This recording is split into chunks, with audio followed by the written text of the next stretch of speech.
तो मुझे लगा कि मैं अकेली क्यों जाऊं, साथ में पार्टी के कार्यकर्ताओं को, भले वो नहीं बुलाते थे मुझे।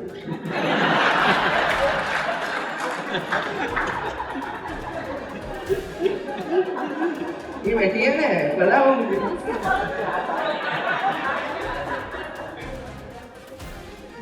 याद करते हैं, याद करते हैं, ये नहीं किया, ये नहीं किया, इसी तरह याद करते हैं। ઉત્તર પ્રદેશના રાજ્યપાલ આનંદીબેન પટેલ આજકાલ ગુજરાતના પ્રવાસ પર છે। તેઓ અલગ અલગ કાર્યક્રમમાં હાજરી આપી રહ્યા છે અને એની સાથે સાથે આનંદીબેન પટેલ જ્યારથી ગુજરાતમાં આવ્યા છે ત્યારથી ચર્ચાનો વિષય બની ગયા છે, લાઇમલાઇટમાં રહી રહ્યા છે। એક બાદ એક જે નિવેદન અને જે આનંદીબેનના સ્ટેટમેન્ટ છે એ ચર્ચાનો વિષય બની રહ્યા છે। ત્યારે એકવાર ફરી આનંદીબેન પટેલ શા માટે ચર્ચામાં આવ્યા છે, એવું તે શું કહ્યું છે તેમને જાહેર મંચ પરથી, જેના કારણે આનંદીબેન પટેલની ચર્ચા અત્યારે તમામ ભારતીય જનતા પાર્ટીના કાર્યકર્તાઓમાં થઈ રહી છે। વાત કરીશું એ મુદ્દા પર। નમસ્કાર, આપ જોઈ રહ્યા છો ગુજરાત તક અને આપની સાથે હું છું સૌમ્યા। ઉત્તર પ્રદેશના રાજ્યપાલ અને ગુજરાતના ભૂતપૂર્વ મુખ્યમંત્રી આનંદીબેન પટેલ ગુજરાતની મુલાકાતે છે। તેઓ અમદાવાદના સ્પેસ એપ્લિકેશન સેન્ટરના કાર્યક્રમમાં ખાસ હાજરી આપવા માટે ત્યાં પહોંચે છે।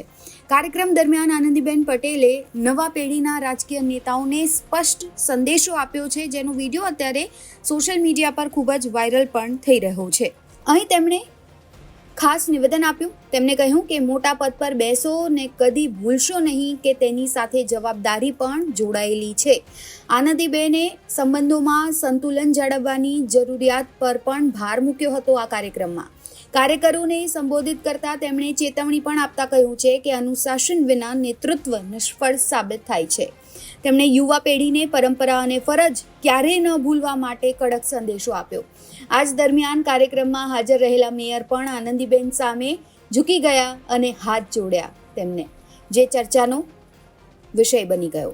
આનંદીબેન પટેલે પોતાના વક્તવ્યમાં વારંવાર એ વાત પર ભાર મૂક્યો કે રાજકારણમાં આગળ વધવા માટે પરંપરા, ફરજ અને અનુશાસનનું પાલન કરવું ખૂબ જ જરૂરી છે। કાર્યક્રમમાં ટોણો મારતા તેમણે કહ્યું કે હું દરેક કાર્યકરોને યાદ રાખું છું, પણ આ જે અહીં બેઠા છે તે ક્યારેય યાદ કરીને કાર્યક્રમમાં મને બોલાવતા નથી। આજ દરમિયાન અમદાવાદના મેયર જૈને માથું ઝુકાવીને આનંદીબેનની માફી માંગી અને કહ્યું હતું કે હું આપને યાદ કરું છું। ત્યારે આનંદીબેને ફરી એક ફટકો લગાવ્યો અને કહ્યું કે યાદ કરે ક્યારે આ ન કરવું। વધુમાં આનંદીબેને શું ટોણો માર્યો, આવો સાંભળીએ। एक अंतरिक्ष का कुछ काम शुरू किया है ना लखनऊ में, हाँ, स्पेस लैब लखनऊ में शुरू किया है, बढ़ रहा है आगे। कितना काम किया है, अद्भुत काम किया है। और जब मुझे कहा गया तब मैंने कहा कि मुझे आना ही है, और मैं आई तो मुझे लगा कि मैं अकेली क्यों जाऊं, साथ में पार्टी के कार्यकर्ताओं को, भले वो नहीं बुलाते थे मुझे।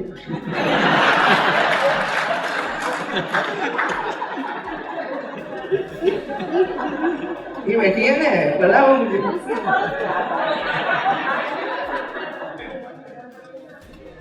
याद करते हैं, याद करते हैं, ये नहीं किया, ये नहीं किया, इसी तरह याद करते हैं।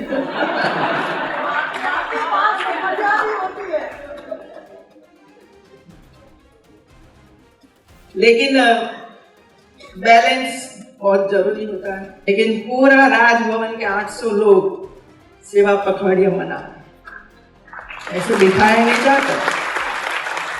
सब लोगों को काम करना है, चाहे पुलिस हो चाहे कोई भी हो, सबको काम करना है, सबको हाथ में झाड़ू लेना है, सबको संविधान पढ़ना है। संविधान में क्या लिखा है, सिर्फ हमारा अधिकार नहीं है, हमारी फर्ज भी है।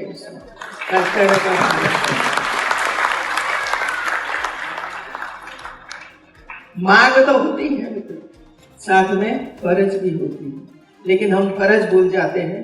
मांग को, हमारी मांगे पूरी करो। एक अंतरिक्ष का कुछ काम शुरू किया है ना लखनऊ में, हाँ, स्पेस लैब लखनऊ में शुरू किया है, बढ़ रहा है आगे। कितना काम किया है, अद्भुत काम किया है। और जब मुझे कहा गया तब मैंने कहा कि मुझे आना ही है, और मैं आई तो मुझे लगा कि मैं अकेली क्यों जाऊं, साथ में पार्टी के कार्यकर्ताओं को, भले वो नहीं बुलाते हैं मुझे।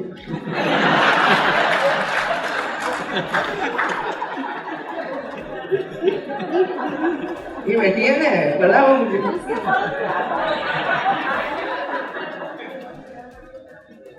याद करते हैं, याद करते हैं, ये नहीं किया, ये नहीं किया, इसी तरह याद करते हैं।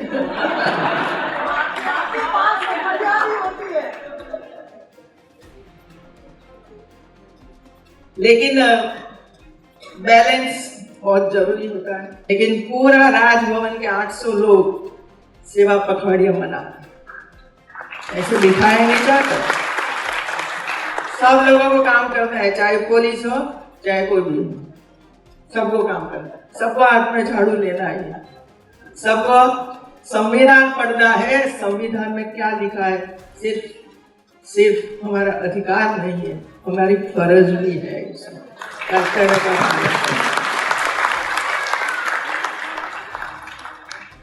मांग तो होती है, साथ में फर्ज भी होती है, लेकिन हम फर्ज भूल जाते हैं। मांग को, हमारी मांगे पूरी करो। આ રિપોર્ટમાં બસ આટલું જ। ગુજરાતના તમામ મહત્વના સમાચાર જોવા માટે અને જાણવા માટે આપ જોડાયેલા રહો ગુજરાત તક સાથે। નમસ્કાર।